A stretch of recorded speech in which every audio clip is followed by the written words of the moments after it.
in another story coming in from UP, where a businessman who accused a now suspended IPS officer of threats and extortion ended up in a hospital with a bullet in his neck. The businessman died on Sunday afternoon in a critical care unit in hospital in Kanpur.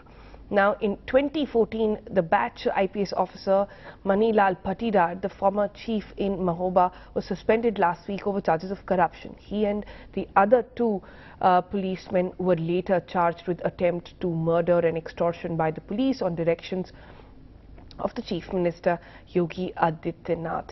Now, Indrakant Tripathi, a prominent businessman involved in mining in the district, was rushed to the hospital last week after he was found in his car on the highway near the Mahoba town with a bullet in his neck. Alok, this is what you were talking about on what impact a police force like that could have on cases like these. But tell us a little more about this businessman and what exactly happened. Well, you're absolutely right, Sonal. Now, in this case, you have a shocking scenario where a serving IPS officer, now suspended of course, is likely to be charged with murder. An IPS officer no less, a district police chief till last week no less.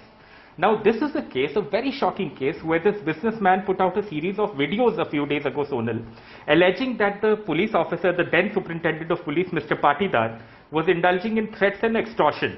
And he said that if I die, the police chief has to take the blame. A few days later, the businessman ends up with a bullet to his neck in his Audi car on a highway. We still don't know how that happened. He died yesterday night.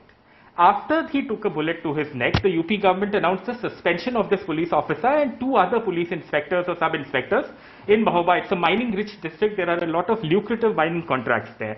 This businessman used to indulge in, or used to be an explosives businessman. He used to deal in explosives. Now, in this case, you had a situation where the family has filed a case against the officer for attempt to murder and conspiracy.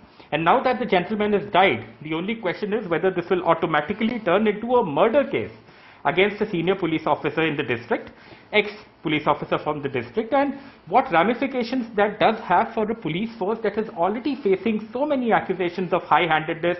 I mean, we report on a story like that almost every week, and also the breakdown of law and order. Again, we keep on reporting on those stories. So, a very, very shocking story. One does hope that the government will act in an even more tougher manner against these people.